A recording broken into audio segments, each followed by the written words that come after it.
and welcome to Counterculture with Danielle D'Souza-Gill. The culture's gone crazy, media's gone mad, and reason has become repugnant. Here, we focus on facts and how to fight back. Tonight, we're going to be discussing the recent Supreme Court wins in the area of religious freedom. What does it mean to be human? This question can be deeply philosophical, and answers would most certainly vary depending on who you ask. But believe it or not, in a pair of recent Supreme Court decisions, the justices sitting on the country's highest bench have provided a remarkable clarification on this matter. The decisions in question were in the cases Carson v. Makin, which allowed for school vouchers to be used at the school of the parents' choosing, including religious schools, and Kennedy v. Bremerton, which allowed a school coach to pray publicly. Liberal reaction to these cases has been negative. Some analysts decree these decisions as overreach and warn the court itself risks eroding its own credibility. Others are just plain outraged. Watch. Historically, the court has said if there is government money going to religious institutions, including schools, that is a violation of the Establishment Clause. That idea is breaking down. For laymen at home who say, wait, I thought there was a separation between church and state here. In the most, I know that's a simplification, but in the most general terms, what does this mean about how this court sees that division? Well, Jeffrey's exactly right. I mean, the old saw of a separation between church and state, which is based in the Establishment Clause, is breaking down. We're really seeing that it's not going to be there the more and more that this court erodes the Establishment Clause by elevating freedom of religious expression. Liberal Justice Sotomayor consistently decreed the destruction of the separation of church and state in both cases. The Supreme Court, she argues, has jettisoned the Establishment Clause. This clause, long held by religious skeptics as one of the most important and immutable clauses in the founding documents, comes from the part of the Bill of Rights. But if you know anything about grammar, you know that the reason we call it the Establishment Clause is because it's not even a whole sentence. It's just a part.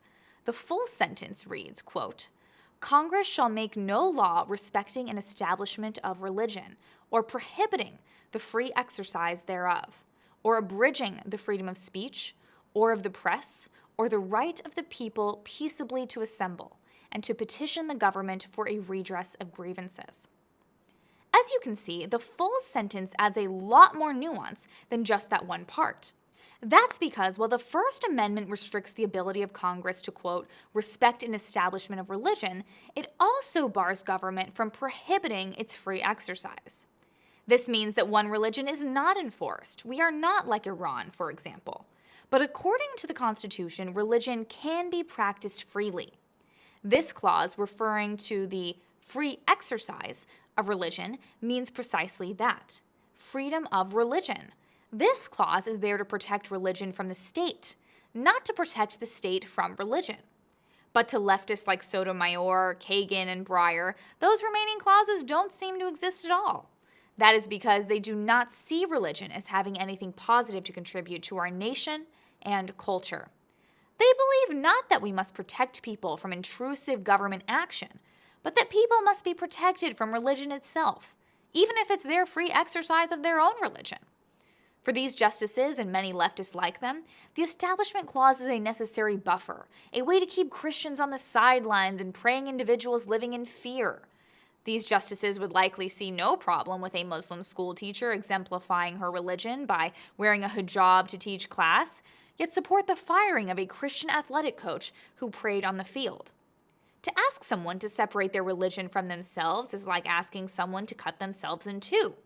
I know that for me, my belief in God informs everything about me, my entire identity, and how I view many aspects of my life. Faith isn't something I put into a box and tuck away and only pull out when it's convenient to me. No, my faith follows me wherever I go. A leftist may point to human history and say that religion was at the center of conflict, from the Crusades to the religious wars, but we aren't talking about that. We are talking about a school coach praying, or a family in Maine using a school choice voucher at a local Catholic school. We're not talking about violence, and we're not talking about bloodshed. We're talking about religion itself. Without school choice or the freedom to pray, what are we? We aren't a nation with freedom of religion, but a nation that actively discriminates against religious people. This is why the Supreme Court chose to take on these two cases. To leftists, the Establishment Clause doesn't mean creating a society where multiple people of different religions may live their lives, but it means creating a society that is clearly secular. By pushing doctrinal, theological discussions to the confines of the home, our society can more clearly focus and address issues that are more important, like gender fluidity and critical race theory. This is what the left wants the government to push.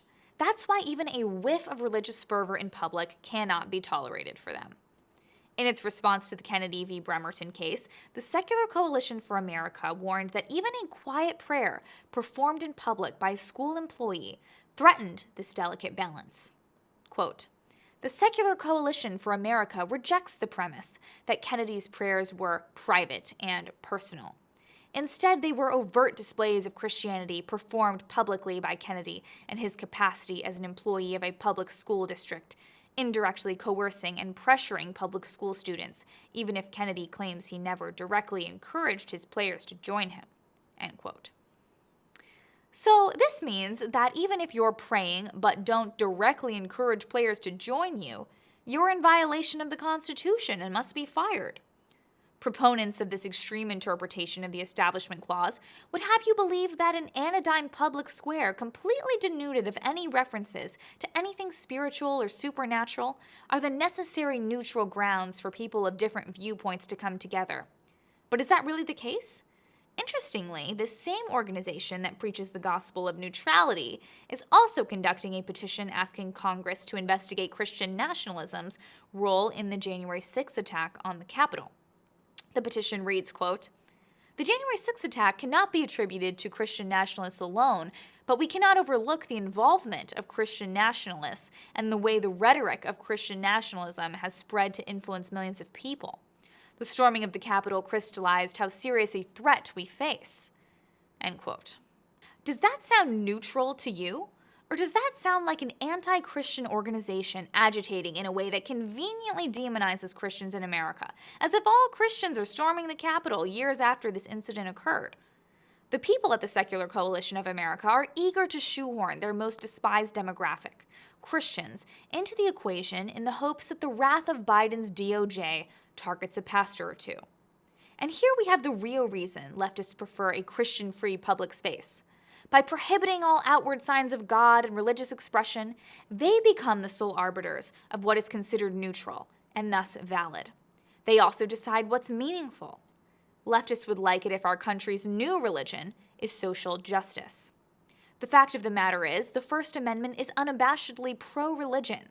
The founders understood the human person as a spiritual creature with material components. Faith is therefore an inseparable part of what it means to be human. Our founders knew that our country that turned its back on God would itself be forsaken. The leftist view, on the other hand, sees humanity as a purely physical phenomenon. We are not matter touched by the divine, but mere biological masses. Our hopes, dreams, feelings, and aspirations are irrelevant mirages of a non-existent soul. We don't need to strive to serve God. We need to serve the government. We need to be managed by knowledgeable technocrats. But our founders believed, and the Supreme Court confirms, that our faith plays an essential role in our lives and our country.